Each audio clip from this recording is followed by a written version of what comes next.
सदन, बड़े लोग विदेशों से एक बीमारी लेकर के यहां आ गई और जान पर आ पड़ी गरीब और मेहनत कश मिडिल क्लास लोगों के ऊपर।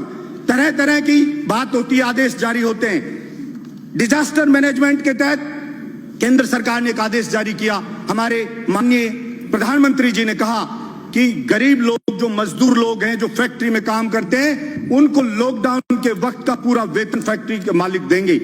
लेकिन एक भी गरीब को, हिंदुस्तान को, अगर सच्चाई आप जानना चाहते हैं तो आपने बोला, और स्टेट गवर्नमेंट ने भी, मैं कोई पक्ष नहीं लूंगा, अगर गलती स्टेट गवर्नमेंट की होगी तो निश्चित रूप से छाती ठोक के विरोध भी करके मैं बोलूंगा कि यह चीज गलत है। हिंदुस्तान की सभी स्टेट गवर्नमेंट ने आदेश जारी कर दिया, डायरेक्शन जारी कर दिए कि हां सबको लॉकडाउन के वक्त का वेतन दिया जाएगा, लेकिन एक को भी नहीं मिला, एक भी आदमी को। इसलिए मैं मांग करता हूं इस सदन के अंदर कि आप कोई बिल लेके आए और आप बिल्कुल इस चीज के लिए स्ट्रिक्टली उसको जारी करवाएं। केवल बोलने से सस्ती लोकप्रियता हासिल करके पीछा नहीं छूटेगा। आप उस गरीब को उसका हक दिलाएं, उसको जो उसकी नौकरी छूट गई, निकाला जा रहा है, उसका वेतन नहीं मिल रहा है, उसको दिलाएं। स्कूल लगी नहीं एक दिन भी, मैंने कभी नहीं सुना कि ऐसा हो सकता है एक दिन बच्चा स्कूल में नहीं गया, कोई टीचर ने उसको पढ़ाया नहीं है। गरीब मजदूर है, महंगी महंगी फीस है, उसके घर पे रोज कॉल आ रहे हैं और आप ऑनलाइन क्लास चालू कर दी तो उसको बेइज्जत किया जाता है। उस गरीब मजदूर के बच्चे को, फलाना लड़के आपकी फीस जमा नहीं हुई है, आपके पेरेंट्स को बोलिए फीस जमा कराएं। मैं कहना चाहता हूं इस सदन के अंदर एक भी व्यक्ति ने इस बात पर चर्चा नहीं की अब भाई इस गरीब की स्कूल की फीस कैसे माफ होगी।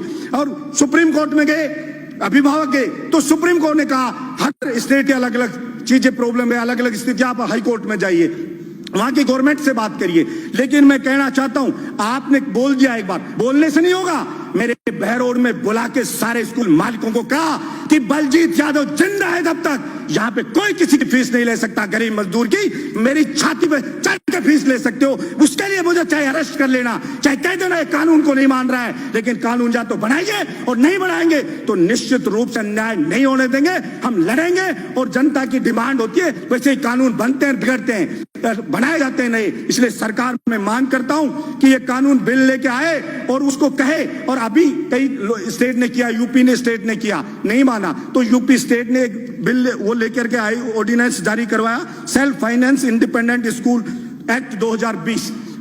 क्योंकि स्कूल मालिक को अगर आप कुछ नहीं कहोगे तो वो रुकेगा नहीं, केवल आपके भाषण से कहने से नहीं रुकेगा। आपको कोई भी ऑर्डिनेंस लेकर के आइए, जारी करिए, कोई एक्ट बनाइए तो आप कह सकते हो। ये कतई भी व्यवहारिक नहीं है कि एक दिन भी कोई स्कूल बच्चा गया नहीं और उससे फीस ली जाएगी। मकान किराया, सभापति महोदय, गरीब का, किसान का बेटा यहाँ कोचिंग करता, तैयारी करता है, वो बेचारा कॉलेज यूनिवर्सिटी में पढ़ता है, किराए पे मकान लेके रहता है। आपने लॉकडाउन कर दिया, वो अपने घर पे अटक गया, उसका सामान पड़ा है यहाँ पे मकान मालिक के पास। मकान मालिक कह रहा है कि मुझे किराया चाहिए लॉकडाउन के वक्त का भी। वो कैसे किराया दे? वो किसान, उस बेचारे के कमाई बंद, फसल उसकी उजड़ गई, मजदूर की फैक्ट्री में नौकरी छूट गई, सब कुछ बर्बाद हो गया उसका। और फिर उससे कह रहा बिजली का बिल आ रहा है, वो बिजली का बिल माफ करना चाहिए उसका। और वो मकान किराया, आप अगर कोई वास्तव में नीडी है, वास्तव में कोई गरीब है, मकान मालिक कि उसके सब कुछ उसी पर चलता है, तो सरकार सर्वे करवाए और केंद्र सरकार और स्टेट गवर्नमेंट मिलकर के वो मकान किराया दे। कोई बहुत ज्यादा किराया नहीं है। आप सैनिटाइजर छिड़का रहे हो, सब बातें करें, सैनिटाइजर छिड़को, कुछ नहीं होना सैनिटाइजर, पानी छिड़केंगे खा जाएंगे लोग बाग। इसलिए आप ये चीज करने के बजाय मकान का किराया दें, बिजली का बिल माफ करें और वो जो मजदूर है उसको उसका हक दिलाएं, उसको उसका वेतन मिले, ये चीज सुनिश्चित करें। पड़ोस का स्टेट मध्य प्रदेश अभी कह रहा है केवल मध्य प्रदेश के लोगों को सरकारी नौकरी मिलेगी। मैंने पहले भी पिछले सदन में इस बात को उठाया था। 21 स्टेट हिंदुस्तान के ऐसे हैं जिसके अंदर राजस्थान के जो अभ्यर्थी उनके सिलेक्शन की जो परसेंटेज देखो 0 है, वहां नहीं लिया जा रहा है। अगर या तो हो कि पूरे हिंदुस्तान में कोई भी स्टेट ये बाउंड नहीं करे कि हमारी स्टेट का आदमी नौकरी लगेगा, और अगर लगेगा तो राजस्थान के जवान के साथ फिर अन्याय बर्दाश्त नहीं किया जाएगा। सरकार जहां भी कानून लेके आए, सारा ठेका राजस्थान के युवा ने नहीं उठा रखा कि सारी की सारी कीमत राजस्थान का युवा उठाएगा। आपके बिजली विभाग में मंत्री जी बैठे, INJN के एग्जाम होते हैं, उसके कहते हैं राजस्थान में नहीं करा सकते, बाहर होते हैं। पहले राजस्थान का जीके आता था 25%, तब सिलेक्शन होते थे बाहर के लोगों के 5%, अभी उसको हटा दिया यहाँ के राजस्थान के जीके को, तो सिलेक्शन अभी कितना रिजल्ट में आया 61.8%।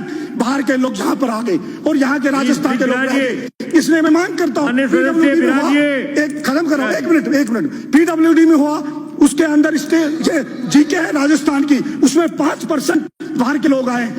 मांग करता हूं कि राजस्थान के बेरोजगार युवाओं के हक की रक्षा करे सदन की आपसे मांग करता हूं। गरीब मजदूर और जो किराएदार है उसके हक की रक्षा करे सदन, ये मैं मांग करता हूं और इसके ऊपर बिल लाया जाना चाहिए, ये मैं मांग करता हूं। धन्यवाद सभापति महोदय।